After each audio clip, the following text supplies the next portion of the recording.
Hello folks, welcome back. It's been over a year since President Trump issued an executive order on the 7th of February 2025 granting in-country refugee status to South Africans. Now, that was announced on the 7th of February and he addressed Afrikaners.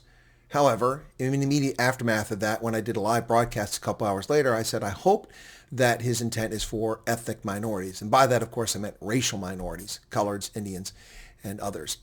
And on the 10th of February, 2025, the U.S. Embassy at za.usembassy.gov posted ethnic Afrikaners or racial minorities. And that has been the case since the 10th of February, 2025, through the PRM email, the statement of interest, which came out on the 12th of May, and then eventually the intake questionnaire, which came out on the 4th of November, 2025.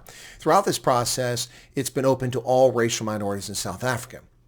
Now, the cognitive dissonance and the outright lying by the media, and in particular News24, which once again is proving its lack of objectivity and the fact that it's not a news organization, but merely a propaganda outlet, ran an op-ed by someone who lives with the succor, comfort, and safety of being here in America, where she is safe, and that's Palesa Marudu Rosenberg.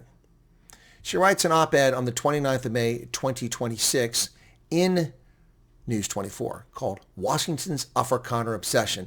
Now, I'm not going to read every bit of it. I'm going to read excerpts of it and then give comments to it to show you how people who are influential and have credentials mislead people to achieve some bizarre outcome.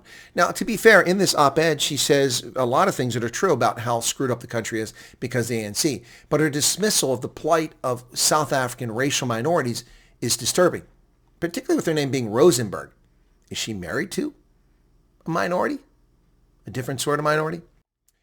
As the Trump administration increases its Afrikaner refugee admissions from 7,500 to 17,500, effectively making white South Africans the only group granted refugee status in the U.S., serious questions remain about the true political motivations behind classifying a privileged minority as a persecuted people deserving emergency protection, writes Palesa Marudu Rosenberg. Well, number one, it's not for white South Africans, so there's the first lie. They're not the only group. Coloreds, Indians, and even blacks have come here, so it's not white South Africans. That's simply factually untrue. And a privileged minority, really, you apply that term blanket to 13 million people whose life you've not experienced while you live in joy and comfort here in the United States. Now, she mentions that in his notice to Congress, President Trump listed, you can find on the Federal Register from the 18th of May, unforeseen developments in South Africa creating an emergency refugee situation. She said it's not clear what these, and she puts in quotes, unforeseen developments are. Oh, but it is clear, ma'am. The intentional effort by the South African government to obstruct the program, including a Vienna Convention violation raid on the diplomatic activity at Woodmead on the 16th of December. These are unforeseen developments. The ANC has no problem letting Church World Service work in South Africa to process Congolese or Somali refugees for the United States, and they've done so in the past. I've interviewed an American citizen who worked for RSC in Kenya, received a visa to work in South Africa to process Somalis and Congolese to come to America. The ANC has no problem getting rid of those people, but it has a problem when its own citizens are designated refugees. She says the State Department note, the announcement of the Federal Register states there have been recent increases in the incitement of racially motivated violence, but there was no specific information given. Well, that's because the publicly released notification does not require disclosure of classified information. Revealing sources and methods is tantamount to a violation of the Espionage Act. Do you honestly think that the U.S. government is going to list the actual cases and situations here? It's not necessary. It's a formality to submit this to Congress. And your lack of understanding, despite being a strategic thinker, is shocking here. She said the United Nations Refugee Agency describes a refugee as someone who has been forced to flee his or her country because of persecution, war, or violence. Afrikaners are now the only category of persons able to enter the United States under official refugee status. Now, the last part of that statement is correct. But of course, the UN definition is not the basis used to admit over 2.9 million refugees into America since 1980. Under U.S. immigration law, the standard definition of refugee generally requires a person be outside their home country, which would align with her comments. However, under Section 101, Paragraph A, Subparagraph 42 of the Immigration and Nationality Act of 1980, the U.S. President can designate specific circumstances allowing individuals to apply for refugee status while remaining inside their country of nationality or habitual residence. There are a few key legal criteria. To qualify for this rare in-country processing, an applicant must satisfy the same rigorous statutory requirements as an overseas refugee, having a well-founded fear of persecution. And on protected grounds, the persecution must be based strictly on one of 5 protected categories. Race. Ooh, wow, that would seem to apply here. Religion, nationality, membership of a particular social group, or political opinion. Now, the special designation, the President, in consultation with Congress, authorized specific nationalities or groups to access the program. Historically, it's been used for Cuba, Iraq, and some Central American nations, as well as Bosnia and Herzegovina. Now, the one piece of this that applies here under that section of the Immigration and Nationality Act, which the author is either ignorant of or intentionally doesn't tell you about, is that there is no escape required. It allows at-risk individuals to apply and undergo vetting without having to make a dangerous, unauthorized journey to a bordering country first. Simple as that. She says that between October 2025 and the end of April 2026, the United States admitted 6,069 refugees. All but 3 of these were Afrikaners. You are free to read that sentence again to ensure your own sanity. The only refugees admitted to the United States over the past 7 months were 6,066 white South Africans of Afrikaner descent and 3 Afghans. Now, of course, that statement is a bald-faced lie. This lie, frequently repeated by the media and commentators with racial agendas, is easily disproven. One need look no further than the actual refugee arrivals in the United States. Afrikaners, English-speaking white South Africans, coloreds, Indians, and even a few black South Africans have arrived here since the 12th of May 2025. This racial animus directed at Afrikaners is morally bankrupt, dishonest, and pathetic. You don't have to believe me. Just watch my interviews with all those different groups of South Africans who have arrived here as refugees since May 2025. I have interviewed Afrikaners, English-speaking South Africans who are white, coloreds, Indians, and even a few black South Africans. For anyone with an evidence-based grasp of South African reality, the idea that Afrikaners require refugee status is, shall we say, a stretch of the imagination. This is when words like refugee and genocide lose all meaning. Now, naturally, for dishonest commentators with a race-hustling agenda, intentional dismissal of racial persecution because of one's blind commitment to collective guilt and ignorance of what is actually happening on the ground in South Africa makes it easy to write that lie. Ignorance of what a refugee is also a poor excuse for using a media platform to spread misinformation. And yet one still has to wonder at the White House's obsession with Afrikaners. They don't fit the conventional definition of refugees in either qualitative or comparative terms. There is certainly no war taking place in the country, let alone persecution of Afrikaners or anyone else as a category of persons. And no, black economic empowerment policies are certainly debatable for many reasons, but they cannot be construed as a form of persecution. Sadly, the author needs a dictionary for someone so well educated. Persecution is a systemic and severe mistreatment, harassment, or oppression of an individual or group by another entity. It typically targets people based on their race, religion, political beliefs, ethnic origin, or social identity. Afrikaners and racial minorities in South Africa match that definition precisely. And as far as there certainly is no war taking place in the country, war is not a prerequisite for refugee status. The author would do well to research the subject before imposing her bigoted views on the reader. And yes, broad-based economic empowerment is economic persecution. Denying contracts, bursaries, or employment based on skin color is textbook persecution and racism. Whether the National Party or the ANC executes it, both were wrong.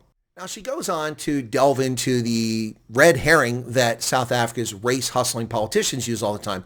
Well, the vast majority of crime affects black South Africans. Yeah, because 80% of the population is black. Duh. Just like the vast majority of people who commit crimes in America are white because they represent 3/4 of the population. The vast majority of crime affects black South Africans. But that's not germane. The basis for refugee status is not crime unless it was motivated by racial animus. White women raped and called racial insults while being violated is one example of a crime that would qualify as racially motivated. The clueless and heartless stance taken by the author in this regard is disappointing. So why have I covered this op-ed? Because people like Miss Marudu Rosenberg, who profit off of living in a safe country, are well-connected and influential. We cannot let lies and misinformation go unchallenged. Her work is widely published, including as a regular columnist for South Africa's Business Day and a contributor to the Washington Post. Now, her areas of interest include global security, economic and political developments, with a special focus on Africa and U.S. policy. With nearly 3 decades of experience as a strategic thinker and communicator, she brings a great depth of knowledge to her role where she worked as a board member for Shared Interests. Palasa lives in Washington, D.C., in the area with her husband and her teenage son. She has a BA in Honors for International Relations from Rhodes University in South Africa and a diploma in Diplomacy and International Relations from Georgetown in conjunction with the University of Western Cape. So that's a diploma, not a master's degree or a PhD. So again, why am I mentioning her op-ed? Because it's influential. She's a regular columnist for Business Day, very influential newspaper in South Africa, which sways opinion, and a contributor for the Washington Post, which, even though it's a leftist rag, does influence many people in the D.C. metropolitan area. She's considered a strategic thinker and a communicator, yet she's completely dishonest in the story. She contorts and perverts the context and the description and definition of what a refugee is, ignoring the fact that you don't have to flee a war zone for it, and ignoring U.S. immigration law, easily looked up. And she lives in the Washington, D.C. area, where she has succor and refuge. I don't know how often she goes to South Africa the last time she was there, but she clearly is either dishonest or disconnected from what's happening in South Africa. This bigotry of looking at Afrikaners as a monolithic group of people who are all privileged is applying collective guilt and bigotry towards a group. She has not lived their experience, nor have I. She's lived her experience. She doesn't know what she's talking about, yet she's given a platform because of her credentials. I have more advanced degrees than she does. I've done far more than she's done, but I don't work for leftist publications, and therefore I don't get a platform, except here. And hopefully this will convince you of the truth, that legacy media don't care about objective reporting. They care about their propaganda and yellow journalism. And they get people like this to support their position with op-eds like this. The South Africans who are racial minorities are being persecuted, whether she wants to admit that or not. She's not the one that had to fold up her business and lay off her 45 black employees because her business was denied a contract with the government, which eats up half the GDP.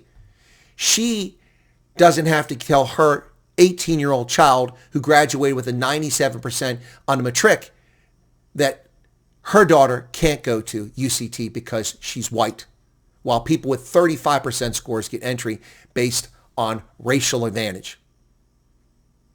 She doesn't live that experience, but South Africans do. And this nonsense about coloreds and Indians are black is BS too. They may be carried under BE, but when it comes to contract awards and bursaries and government jobs, they don't get the same treatment. They also get persecuted. I'm tired of these leftists running these narratives. Now, maybe she's not a leftist. If she's not a leftist, then shame on her for not being objective here. She's wrong about what a refugee is. She's wrong about classifying or categorizing 2.8 million people in such a ridiculous fashion. And this must not be tolerated. Are there people who shouldn't be refugees? Probably. But this comment at the beginning that only white Afrikaners can come here, so what? Even if that were true. So what? What is it your business? You're not an American citizen. I am. Or are you an American citizen now? Are you? So what? Did you complain when 300,000 white, Christian, blonde-haired, blue-eyed Ukrainians flooded this country in less than 3 years? Did you complain about that? Or is the problem less that they're white and more that they're white South Africans for you, whom you obviously have some sort of animus towards? I don't know. You want to come on the program? You're welcome to come on here and explain yourself.